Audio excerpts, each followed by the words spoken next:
Sorry about the abrupt end to the last video, but I've just changed the wheel hub on my Saab 9.3 again. So yeah, basically just going to take it for a quick test run, make sure everything's all right and it's all seated well and I don't get any fault lights coming up on the dashboard, because usually the ABS sensor is connected to the traction control, and if any of them come up, like the traction control is not working or the sensor's faulty or whatever, then you can't work the cruise control. So I'm going to put my shades on here because, as you can see, it's quite bright and sunny. I do apologise, I've got reflective bands on me coveralls or overalls, whatever you want to call them. And as you can hear, my Saab's quite loud. Now look, listen to this.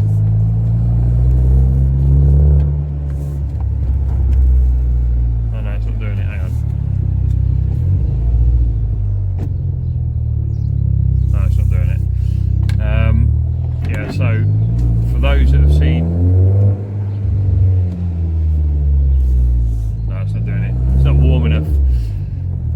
Yeah, so basically those that have seen my Saab 9.3 is a 9.3 convertible, and it's got a custom built exhaust on it, decatted, straight through exhaust, 2.75 inch all the way through, tiny little back boxes, and it's been taken from a single exhaust to a twin exhaust. I'm trying to say double.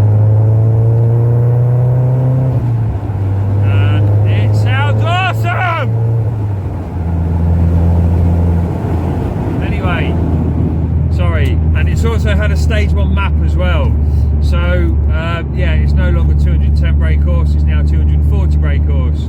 I've still got a few little bits and bobs to do to this car.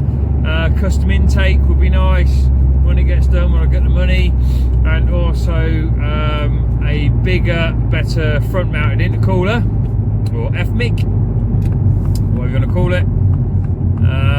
Yeah, so basically I've just changed the wheel hub on the passenger, or the near side front, so I'm just taking it for a blast down the road just to make sure that that the drive shaft is actually seated in the hub correctly, because obviously when you're pulling a wheel against its wheel, as such, a wheel of the car against the direction it should be travelling, as in sideways, the rubber's going to grab hold of the tarmac, oh hang on, sorry, and it's going to stop the wheel from moving. So basically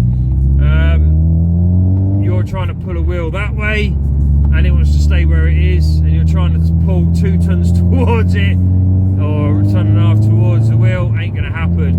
So what you need to do is do it up 125 meters of torque plus a quarter of a turn, and then take it for a drive, make sure everything's all right. It's, you know, put the steering wheel left to right, make sure that drive shaft has got plenty of range of movement in it, and to make sure that it's seated correctly in the hub.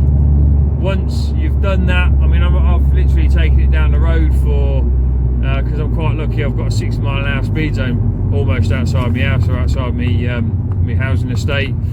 So basically I've taken it over some speed bumps, which is good, through my housing estate, taking it around some bends around the housing estate, then I've taken it out on the road, done 60 mile an hour up the road, so it's had a good amount of normal movement as you would do on a normal run. So what I'm going to do now is I'm going to take it back to the house, keep it on the weight of its own, keep the wheel on its own weight of the car, and I'm just going to do up the hub nut again, just to make sure it's done up correctly. What are you doing, you moron? Move out of the freaking way. What are you doing? Move. Thank you.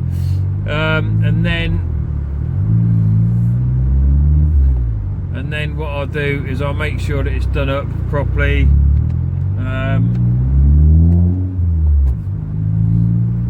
Yeah, and then obviously, more importantly, now that I've done all of about a mile in the car.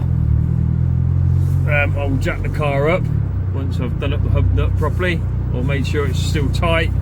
I will jack the car up and I will check to make sure that the bearings are still okay.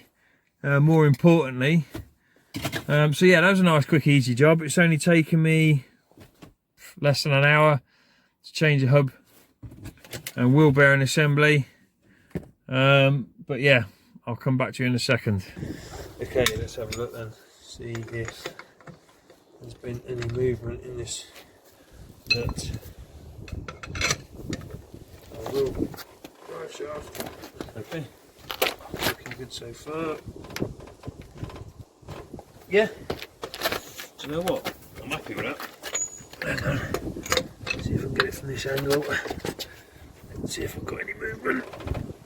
Oh, just a little bit of movement. That's alright, that's good. So yeah, basically taking it for that run has made sure that drive shaft seated correctly with the wheel hub. All good.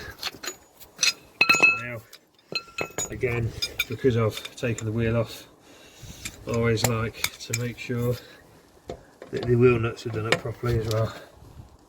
Yeah, that one's good. Yep. Yep. Yeah. Okay, tiny little bit of movement. So now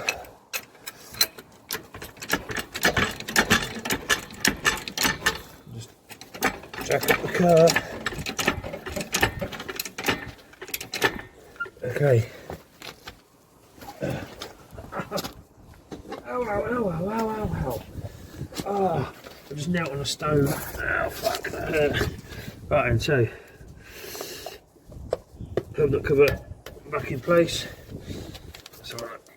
Yep, solid. Solid. Okay, looks like the wheel bearings are still fine. Now, what I will do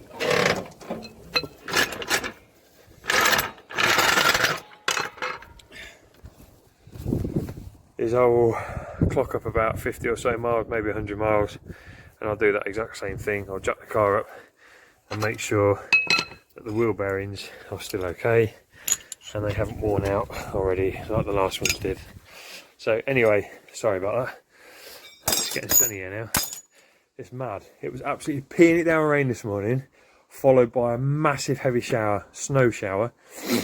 And now look at it. Blue skies, sun's out, a few white clouds, Simpson sky going on there.